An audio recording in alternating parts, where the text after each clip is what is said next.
my last marathon, I made a mistake and it cost me on race day. Everything was going to plan. For about 9 miles of the London Marathon, I was locked in with the pacemaker who was setting us up to run a sub 2:24 time with the goal of running my way onto this year's team for the World Championships. It was all going so well until the pain in my back said otherwise, and ultimately my goals slipped away in front of me for the rest of the race. But as we like to say, it's either win or learn. There's no losing around here. So in today's video, I'm getting lots of strength and range of movement testing done to expose my weaknesses. I'm seeing my physio to get to the bottom of this back injury. And I'm starting the process to build a stronger me from the ground up, so that next time we prepare to line up for 26.2 miles, I've got the strength foundation I need to build even more fitness on top of, and hopefully run really, really fast as a result. And throughout this video, I'm going to be giving you some helpful hints and tips so that you can also be a faster, stronger runner. But first, I actually need to have a shower because I just got back from the gym and I smell. I'm literally already putting this into practice, okay? Cannot stress that enough.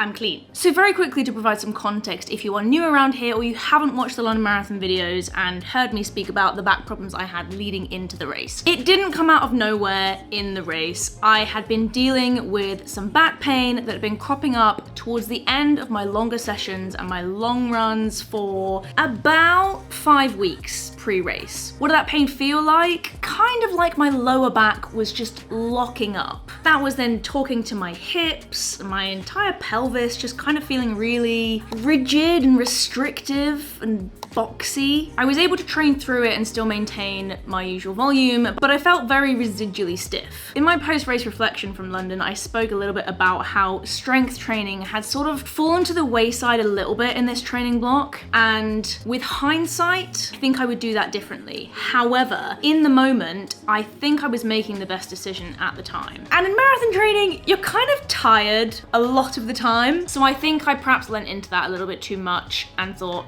oh, I'm tired, maybe this will get in the way of recovery, maybe I'll be sore after this, I won't do it today. And I'll be honest, that happened for some consecutive weeks in a row. Naughty. But we have a plan to make sure that doesn't happen next time. And my first port of call to be able to have a gym program that is gonna really target the areas I need it to target is testing.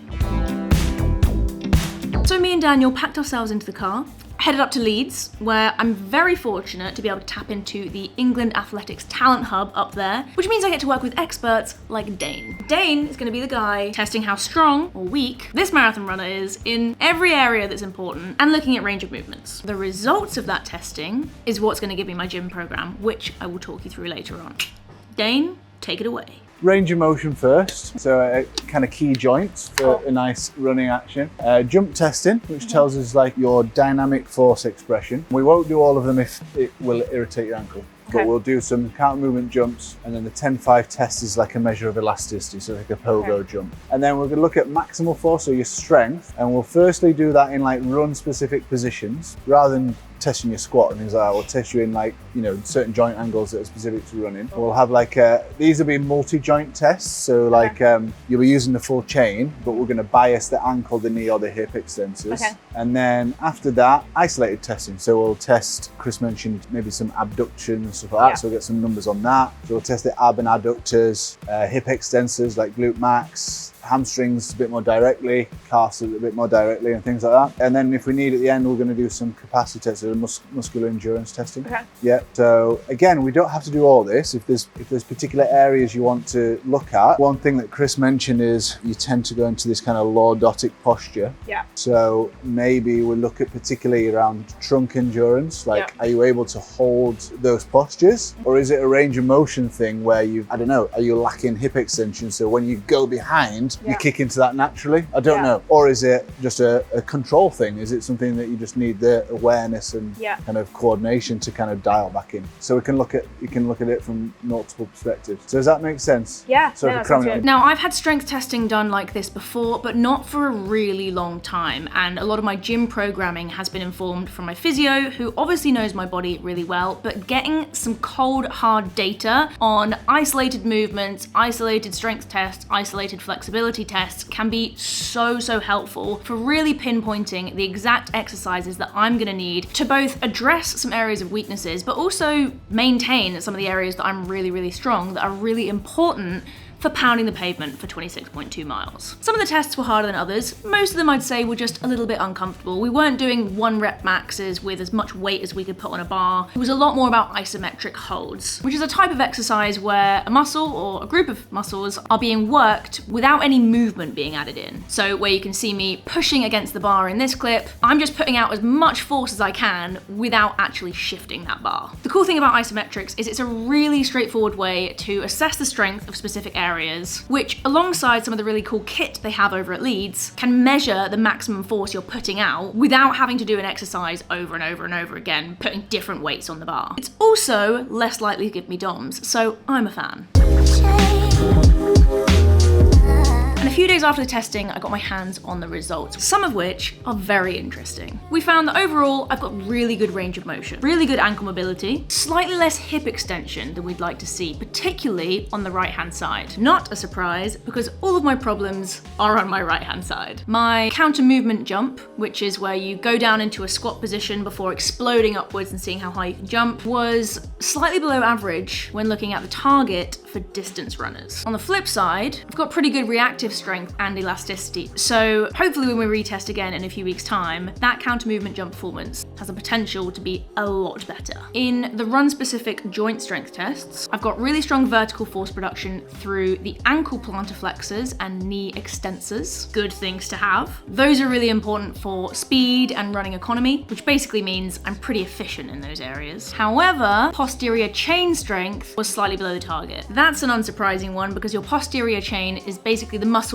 all the way down the back of the body. Your glutes, hamstrings, calves, and your lower back. In line with the injury that I picked up during this block, I've had a really tight posterior chain. So strengthening that is going to be really important because it provides a lot of stability to your stride, and also having a weak or tight posterior chain is just a really good way to increase your risk of injury. We also had some asymmetry. Shock. I'm not completely symmetrical, guys. And the theme here was that for tests on the right side, my right leg specifically was showing reduced outputs compared to the left. Come on, right leg, you're not pulling your weight around here. Hello, darkness, my old friend. And then on the tests that looked at muscular endurance, mostly good news. Really good calf endurance, and laterally, my trunk is very strong. That's what she said. That means that the left and the right side of my core, everything that's helping to stabilize me is pretty good. However, my anterior trunk endurance, pretty bad. That was highlighted by a low supine hold score. That's the one where I'm on the box with my bottom half and I'm holding myself up with my core as best I can, leaning back like this. I hated that one because I sucked at it. That's very in line with this pain I've been having in my lower back. Weakness there is really not what you want when you're trying to run long distances, because that's what's holding you up and maintaining your running form when you're going and going and going. But this is all really useful because Dane is going to use all of this output to give me my all singing, all dancing gym program, which I'm going to talk you through in a minute. And if you're listening to this thinking, maybe I could brush up on my strength training, maybe I don't do any at all, safe space, guys. I've been there. Or perhaps you'd like to get some individualized support like this. My advice is something is better than nothing. Look at where you're at and what's realistic. If you can work with a running specific strength coach, get some testing done. It doesn't have to look like this. It could also just be someone coming to the gym with you and looking at how you move and looking at how you lift. Getting a gym routine that's tailored to you and where you need to improve as an athlete is going to be invaluable. However, I fully understand that I'm a professional athlete. I have the time to do this. I have the resources and the support to do this. It's not realistic for everyone. If you're doing nothing, doing some classic runner strength exercises, some single leg work, a lot of the exercises that I've got in my plan later on can be adapted to the beginner who's done no strength work. So there's something for everyone. Before I can get into the gym program, we need to make sure that I'm physically okay to do the gym program, which is where seeing my magician of a physiotherapist comes into things. It's time to figure out why my back hates me.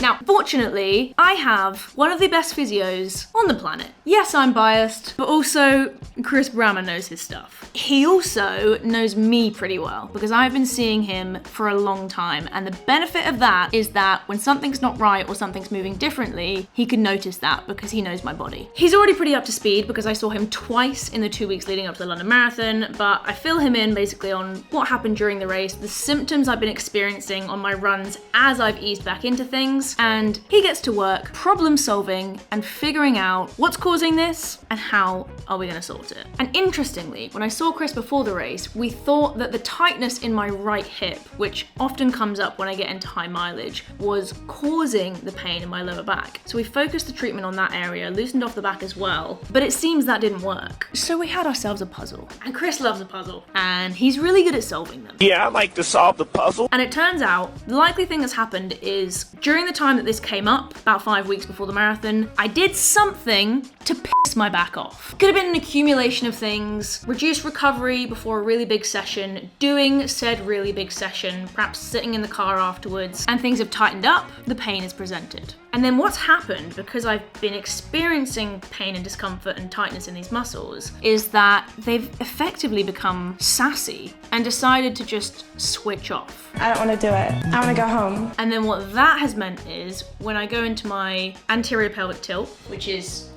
this when you're running, I've been doing that without the support of my lower back muscles because they've switched off. Think I've explained that right? You know what? Chris will explain it better. Once you've started to put pain into that area, all of the structures, the muscles, tissues, the stabilising muscles, they switch off. So there's one element of, actually, it could have been the onset has come as we've ramped volume up and just basically ramped volume, ramped intensity up, it's just pissed off your lower back, put a load of pain into your system, and now actually none of the stabilising tissue structures around here want to support the sacroiliac joint and the lower back very well. And in which case, that should be a relatively quick fix of us, let's just load the lower back up. So not only has Chris figured out exactly what's been going on, he's given me exercises to fix it. We headed up to the gym, tried out a few different exercises to isolate those muscles and effectively work them really hard so that they are activating, they're switching on, they're being strengthened again. And as well as working on the lower back, he also gave me some exercises to target the deep abdominals because those muscles are effectively working in communication with the lower back. Just a stronger this bit, basically. And as you can see, those exercises are so easy and so much fun. Yeah, we love rehab. We might not love doing it, but we love what it gets us, which is pain-free running, baby. And I promised I'd relate this back to you guys. I cannot stress enough the importance of having a good physio who works with runners at the end of the phone. I'm showing my age. At the end of a phone. If you can see the same person when an issue comes up, they are gonna know your body probably better than you do. And then instead of running through something when it's hurting or wondering if the exercises Google's given you based on your symptoms are gonna work, instead of buying the new shoes, get last season's and use the money you save on a good physio. You won't regret it. So I know the areas I'm strong and the areas I'm not so strong. I know what's causing the back pain and I've got exercises to rectify that. And now I've got the gym training plan. And this is gonna be so non-negotiable. I'm not risking this happening again. So the plan is to do 2 strength sessions a week in what we're calling the prep phase. That's now until I start the next marathon block. Then when I go into the marathon block, we have the option of either dropping down to 1 session and kind of merging the most important parts of those, or alternating some of the exercises each week, or just reducing the volume of both of those strength programs. Still having 2 in the week, but just shortening them a little bit. So based on my strength results, my previous injury history, the niggles that I'm currently dealing with, we have a few key focus areas in this strength program. Improving hip mobility, particularly into extension, because those mobility scores weren't where we wanted them to be. That's in turn hopefully going to prevent too much compensation through my anterior pelvic tilt, arching of the back and further pissing off of my lower back. That's going to be targeted by using split stance exercises to both strengthen and lengthen the hip flexors. I'm going to be stretching out my hips and quads and just peppering in my week in my warm-ups for my gym sessions, warm-ups for my runs, some hip flexor mobilizations. so that my hips very flexible. It's also going to be targeting my hip extension. And we're going to do that by bringing in some support from the neighbors of the hips, the glutes and the hamstrings. That's where exercises come in, like your hamstring bridges, your hip thrusts, back extensions, and everyone's favorite, Romanian deadlifts. Although from the knee and ankle side of things, I'm in a pretty good place, we've kept in some single leg dominant exercises because they are so important for runners. When you're running, that force is going through one leg at a time, so having really strong ankles and knees is just so important. So for that, we've got step ups, split squats, and some single leg squats in there as well. The results around my hip indicate that I could probably benefit from both some hip abductor and adductor work. And whilst my old program had a lot of abductor work in there, there wasn't a lot of adductor work. Why do they make them sound so similar? So as well as increasing the posterior chain work, we've got some specific adductor exercises in there. And I've also got some knee dominant single leg jumps, some core work because we always need some core, and some calf isometrics because my Achilles issues in the past just need to be maintained with some calf strength. There's some stuff I'm not so good at that I'm doing exercises to get better at that stuff. So it's not going to be just a breeze from the start. I am, however, enjoying it and making a point to make it a religious part of my week that I do without fail and that I try my best to make fun. Which is also my advice to you. Carve out the time, make it as fun as you can, pick your favorite exercises, put your favorite podcast or music on, go with a friend, or do it in your living room if you have to, but don't ignore it. You don't want to be me. Trust me when I say that you don't want to put in all the training, all the hard work, minus this tiny little bit, which, who knows, could have completely prevented this back issue from being one of the big things that ruined my race. And when you force it to be part of your routine, you'll notice how much it helps you in your sessions and in your races. And come back if you need proof, evidence that this works, because I'm going to be stronger the next time I stand on the start line. And that's pretty exciting. So go to the gym and just love the grind whilst you're there.